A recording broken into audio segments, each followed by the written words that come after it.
ಗ್ರಾಮ ಸಭೆಯಲ್ಲಿ ಗ್ರಾಮಸ್ಥರಿಗೆ ಮಾಹಿತಿ ಪ್ರಶ್ನೆಗಳಿಗೆ ಉತ್ತರ ಕೊಡಬೇಕಾದ ಅಧಿಕಾರಿಯೊಬ್ಬರು ಉಡಾಫೆಯ ಉತ್ತರ ನೀಡಿ ಗ್ರಾಮಸ್ಥರ ಆಕ್ರೋಶಕ್ಕೆ ಕಾರಣರಾದರಲ್ಲದೆ ಲಂಚದ ಆರೋಪ ಕೇಳಿಬಂದಾಗ ಸಭೆಯಿಂದಲೇ ಹೊರನಡೆದ ಘಟನೆ ಹಿರೇಬಂಡಾಡಿ ಗ್ರಾಮ ಸಭೆಯಲ್ಲಿ ನಡೆದಿದೆ.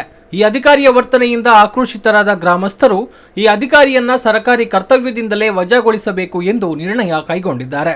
ಹಿರೇಬಂಡಾಡಿ ಗ್ರಾಮ ಪಂಚಾಯತ್ ಅಧ್ಯಕ್ಷೆ ಚಂದ್ರಾವತಿ ಅಧ್ಯಕ್ಷತೆಯಲ್ಲಿ ಶನಿವಾರ ಗ್ರಾಮ ಪಂಚಾಯತ್ನ ಸಮುದಾಯ ಭವನದಲ್ಲಿ ಹಿರೇಬಂಡಾಡಿ ಗ್ರಾಮ ಪಂಚಾಯತ್ನ ಗ್ರಾಮ ಸಭೆ ನಡೀತಾ ಇತ್ತು.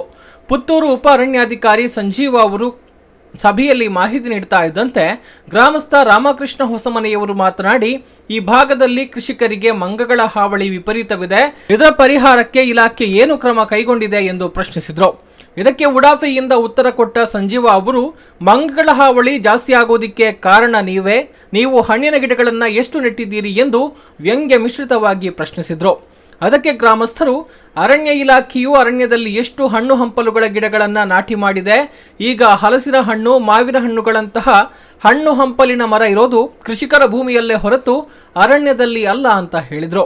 ಇದಕ್ಕೆ ಪ್ರತ್ಯುತ್ತರಿಸಿದ ಅರಣ್ಯಾಧಿಕಾರಿ ಸಂಜೀವ, ಅರಣ್ಯದಲ್ಲೂ ನಾವು ಹಣ್ಣಿನ ಮರಗಳನ್ನು ಬೆಳೆಸ್ತಾ ಇದ್ದೇವೆ, ನೀವು ಇಷ್ಟವಿದ್ರೆ ಬೆಳೆಸಿ, ನಮ್ಮಲ್ಲಿ ಹೇಳಬೇಡಿ ಅಂದ್ರಲ್ಲದೆ ನಿಮ್ಮ ತೋಟಕ್ಕೆ ಬರುವ ಮಂಗಗಳನ್ನು ಕಾಯಲು ಇದ್ದವರು ನಾವಲ್ಲ ಅಂತ ಅಸಹನೆಯಿಂದ ಉತ್ತರಿಸಿದ್ರು.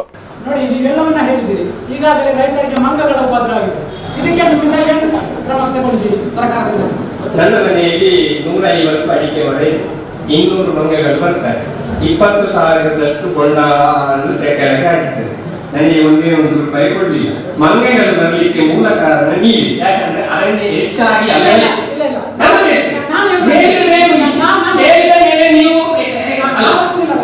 ನೀವೇ, ಯಾಕಂದ್ರೆ ಸರ್ಕಾರಿ ಜಾಗದಲ್ಲಿದ್ದ ಎಲ್ಲಾ ಮರ ಗಿಡಗಳನ್ನು ಕಡಿದು ರಬ್ಬರ್ ಅಡಿಕೆ ಬೆಳೆಸಿದ್ದೀರಾ ಅಲ್ವಾ?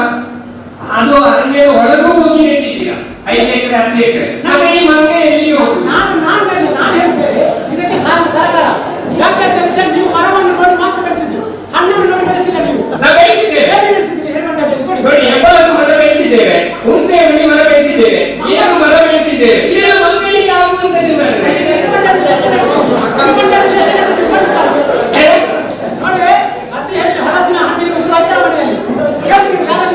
ನೀವು ಎಷ್ಟು ಬೇಕು ನಮ್ಮ ಇಲ್ಲಿ ಊರಲ್ಲಿ ನಾವು ಬೀಜೋತ್ಸವ ಕಾರ್ಯಕ್ರಮ ಮಾಡಿದ್ದೇವೆ. ಈ ಸಲ ಹಲಸಿನ ಬೀಜ ಮಾವಿನ ಬೀಜವನ್ನೇ ಬಿತ್ತಿದ್ದು ಕಾಡಲ್ಲಿ. ಹೈಸ್ಕೂಲ್ ಅಲ್ಲಿ ಕೇಳಿ, ಯಾರಿದ್ರೆ ಎಲ್ಲರಿದ್ದಾರೆ. ಎಷ್ಟು ಹಲಸಿನ ಮರ ಇದೆ ನಿಮ್ಮ ಫಾರೆಸ್ಟ್ ಆಫೀಸಲ್ಲಿ ಇದ್ದಲ್ಲಿ? ಹೇಳಿ, ನೀವು ರೆಡಿ ಮಾಡಿದ್ರೆ ನೀವು ಹೇಳುವಾಗ ನೀವು ಒಬ್ಬ ಪ್ರಜೆ ನೀನು ಅಲ್ಲ ಸರ್, ನೀವು ಖರ್ಚು ಬದುಕಬೇಕು, ನೀವು ಹೇಳಬೇಕು, ನೀವು ಸ್ವಾರ್ಥಿ ಆಗಬಾರ್ದು.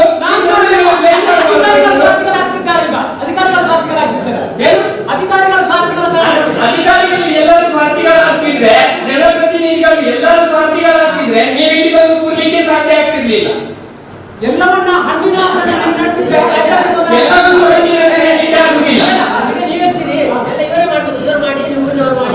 ಮತ್ತೆ ನಿಮ್ಮ ಸಾಧನೆ ಎಷ್ಟು ವರ್ಷ ಆಯ್ತು ನೀವು? ಎಂತ ಮಾಡಿದ್ರಿ ನೀವು? ಎಂತ ಮಾಡಿದ್ರೆ ನಿಮ್ಮಿಂದಲೇ ಉಳಿದಲ್ಲ, ಯಾರು ನಿಮ್ಮಿಂದಲೇ ಉಳಿದಲ್ಲ, ನಿಮ್ಮಿಂದಲೇ ಉಳಿದಲ್ಲ, ನಮ್ಮಿಂದ ಅಂತ ಹೇಳಿ. ಈಗ ಇವತ್ತು ನಿಮ್ಮ ಸಾಧನೆ ನಿಮ್ಮಿಂದಲೇ ಉಳಿದಲ್ಲ ಅಂತ ಹೇಳಿ, ನಮ್ಮಿಂದ ಅಲ್ಲ ಅಂತ ಬೇಡ, ನಿಮ್ಮಿಂದಲೇ ಉಳಿದದ್ದು, ನಮ್ಮಿಂದಲ್ಲ.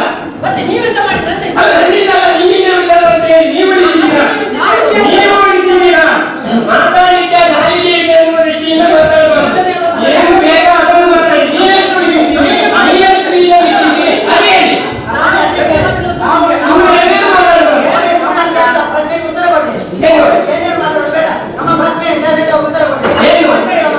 ಅಧಿಕಾರಿಯೋರ್ವರು ಗ್ರಾಮಸ್ಥರಲ್ಲಿ ತೋರಿದ ಈ ನಡೆ ಗ್ರಾಮಸ್ಥರ ತೀವ್ರ ಆಕ್ರೋಶಕ್ಕೆ ಕಾರಣವಾಯಿತು.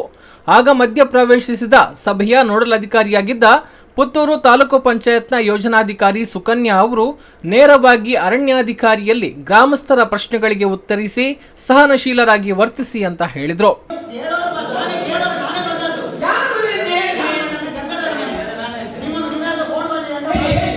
ಅಧಿಕಾರಿಯವರೇ, ಸ್ವಲ್ಪ ಮಾತಾಡುವಾಗ ದೈನಿಕ ಭಾವ ಬೇಕು. ಅವರು ಸಮಾಧಾನದಲ್ಲಿ ಕೇಳ್ತಾ ಇದ್ದಾರೆ, ನೀವು ಅವರಿಗೆ ರೆಗಡಿಕೊಂಡು ಉತ್ತರ ಕೊಡ್ತಾರೆ. ಇದು ಸಭೆಗೆ ಶೋಭೆ ಅಲ್ಲ ಅಂತ ನಾನು ಹೇಳಲಿಕ್ಕೆ ಇಚ್ಛೆ ಪಡ್ತಾ ಇದ್ದೀನಿ. ಯಾಕಂದ್ರೆ ನಾವು ಅಧಿಕಾರಿಗಳು ಗ್ರಾಮಸ್ಥರು ಏನು ಹೇಳ್ತಾರೆ ಅದನ್ನ ನಾವು ಆಲಿಸಿಕೊಂಡು ಅದಕ್ಕೆ ನಮ್ಮ ಹತ್ರ ಇದ್ದಂತ ಸಮರ್ಪಕವಾದ ಮಾಹಿತಿಯನ್ನು ಕೊಡ್ಲಿಕ್ಕೆ ನಾವು ಪ್ರಯತ್ನ ಮಾಡಬೇಕು.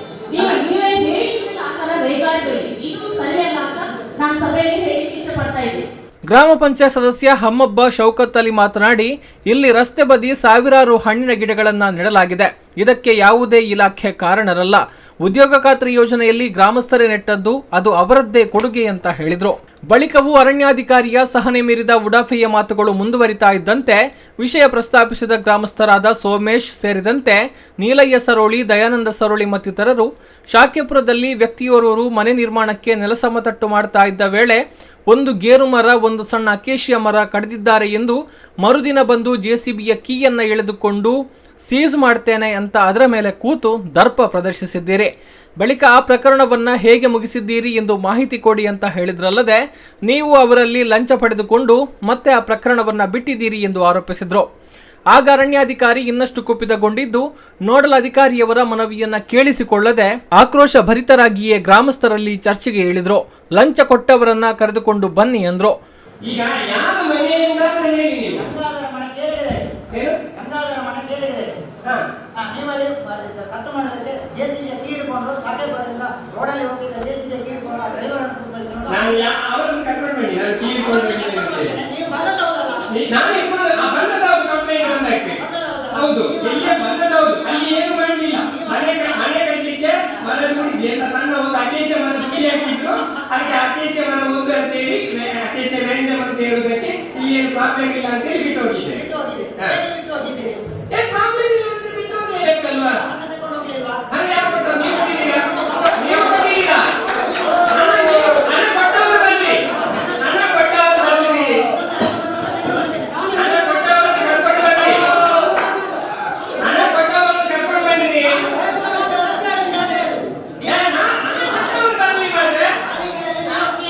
ಮತ್ತೆ ಏನೇನು ಮಾತಾಡ್ಲಿಕ್ಕೆ ಹೋದ್ರೆ ಆಗುದಿಲ್ಲ. ಹಣ ಕೊಟ್ಟವರು ನೀವು ಬ್ಲೇಮ್ ಮಾಡಿದ್ರೆ ನೀವು ಮಾಡಿಲ್ಲ. ನೀವು ಕೊಟ್ಟವರು ಯಾರು ಅಂತ ಹೇಳಿ ಕರ್ಕೊಂಡು ಬನ್ನಿ. ಕರ್ಕೊಂಡು ಬನ್ನಿ. ನೀವು ಅಲ್ಲಿ ಹೋಗ್ಕೊಂಡು ಏನೋ ಬಾಯಿಗೆ ಕೊಟ್ಟವರು ಕರ್ಕೊಂಡು ಬನ್ನಿ. ಅದಾಗುದಿಲ್ಲ. ಯಾರು ಹಣ ಕೊಟ್ಟಂತ ಕರ್ಕೊಂಡು ಬನ್ನಿ. ನಿರ್ದೇಶನ ನೀಡಿದ್ದಾರೆ ಅಂತ ಏನೇನು ಹೇಳಿಕೊಂಡು ಅಲ್ಲಿ ಮಾಡ್ತಾರೆ. ಶಾಸಕರು ನಿರ್ದೇಶನ ಮಾಡಿದ್ದಾರೆ. ಏನು ನಿರ್ದೇಶನ ಮಾಡಿದ್ದಾರೆ? ಶಾಸಕರು ನಿರ್ದೇಶನ ಮಾಡಿದ್ದಾರೆ ನೋಡಿ ಅಂತ ಮೊಬೈಲ್ ತೋರಿಸಿ. ಹೌದು ಹೌದು ಹೌದು ಹೌದು. ನೀವು ಕೊಟ್ಟಿದ್ದೀರಾ? ನೀವು ಕೊಟ್ಟಿದ್ದೀರಾ? ನೀವು ಕೊಟ್ಟಿದ್ದೀರಾ ಅಂತ ನಾನು ಕೇಳಿದ್ದೀರಾ? ನೀವು ಕೊಟ್ಟಿದ್ದೀರಾ? ಗ್ರಾಮಸ್ಥರು ಅರ್ಧ ಗಂಟೆ ನೀವು ಇಲ್ಲೇ ಇರಿ, ನಾವು ಅವರನ್ನ ಕರ್ಕೊಂಡು ಬರ್ತೇವೆ, ಲಂಚ ಪಡೆದುಕೊಂಡಿರುವುದನ್ನ ಇಲ್ಲೇ ದೃಢಪಡಿಸುತ್ತೇವೆ ಎಂದರು. ಆಗ ತನ್ನ ಮಾತನ್ನ ಅಲ್ಲಿಗೆ ಮೊಟಕುಗೊಳಿಸಿ ಸಭೆಯಿಂದ ಹೊರ ನಡೆಯಲು ಮುಂದಾದಾಗ ಗ್ರಾಮಸ್ಥರು ಇದು ಸಾಬೀತಾಗುವವರೆಗೆ ನೀವು ಸಭೆಯಿಂದ ಹೋಗಬಾರದು ಎಂದು ಬಿಟ್ಟರು. ಅವರು ಹೊರ ನಡೆದೇ ಬಿಟ್ರು.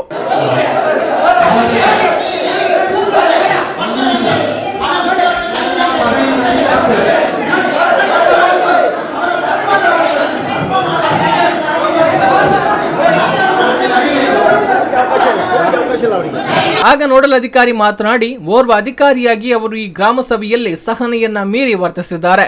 ಅವರ ಬಗ್ಗೆ ಅವರ ಮೇಲಧಿಕಾರಿಗಳಿಗೆ ವರದಿ ನೀಡುವುದಾಗಿ ಹೇಳಿದ್ರು. ಆಗ ಸದಸ್ಯ ಶೌಕತ್ ಅಲಿ ಮಾತನಾಡಿ, ಗ್ರಾಮ ಸಭೆಯಲ್ಲಿ ಪ್ರಶ್ನೆ ಕೇಳುವುದು ಗ್ರಾಮಸ್ಥರ ಹಕ್ಕು, ಅದಕ್ಕೆ ಅಧಿಕಾರಿಗಳು ಸಹನೆಯಿಂದ ಉತ್ತರಿಸಬೇಕು, ಅದು ಬಿಟ್ಟು ಅವರ ಮೇಲೆ ಏರಿ ಹೋಗೋದಲ್ಲ. ಆದ್ದರಿಂದ ಇಂತಹ ಉಡಾಫಿಯಿಂದ ವರ್ತಿಸಿದ ಅಧಿಕಾರಿಯನ್ನ ಕರ್ತವ್ಯದಿಂದ ವಜಾಗೊಳಿಸಲು ಈ ಗ್ರಾಮ ಸಭೆಯಲ್ಲಿ ನಿರ್ಣಯಿಸಿ ಸರ್ಕಾರಕ್ಕೆ ಹಾಗೂ ಅರಣ್ಯ ಇಲಾಖೆಗೆ ಬರೆಯೋಣ ಅಂತ ಹೇಳಿದ್ರು. ಅದಕ್ಕೆ ಗ್ರಾಮಸ್ಥರೆಲ್ಲ ಧ್ವನಿಗೂಡಿಸಿದ್ರು. ಅದರಂತೆ ನಿರ್ಣಯ ಅಂಗೀಕರಿಸಲಾಯಿತು. ದೀಪಕ್ ಉಬಾರ್, ಸುದ್ದಿ ನ್ಯೂಸ್, ಉಪ್ಪಿನಂಗಡಿ. ಆಹ್ಲಾದಕರ ಅನುಭವ, ತಾಜಾತನ ಹಾಗೂ ರುಚಿಯೊಂದಿಗೆ ನಿಮ್ಮ ಮನಸ್ಸನ್ನ ಮುದಗೊಳಿಸಲು ಬಳಸಿ ವಿದ್ಯಾ coffee. For enquiry contact 08041722212 42100916. For trading and distribution contact 6366033581. ಓ ಏನ್ ಫುಲ್ ಸ್ಮೈಲು, ಫೆಸ್ಟಿವ್ ಬೋನಸಾ? ಎಸ್, ಬೋನಸ್ ಏನ್ ಮಾಡ್ತೀಯಾ? Fixed deposit with Canara bank at an attractive 7.5% interest rate. Canara bank ಯಾವಾಗ್ಲೂ ನಮ್ಗಾಗಿ ಕೇರ್ ಮಾಡುತ್ತೆ bro. 7.5% per annum on FD. Wow! Canara 666 Canara bank ನ term deposit scheme ನಿಮಗೆ ನೀಡುತ್ತೆ 7.5% per annum, the highest interest from Canara bank. ಷರತ್ತುಗಳು ಅನ್ವಯ. Canara bank, together we can. Join Indian Army. Mangalore Defense Academy, Armed Force Pre-Recruitment Coaching Center. first Army coaching center in Mangalore. We provide physical training, medical test facilities, written test facilities, hostel facilities. New admission open. We help you live your defense dream. Mangalore Defense Academy, opposite Fisheries College, Pampal, Mangalore. For inquiry, contact 9929814191, 94487013036, 655115253.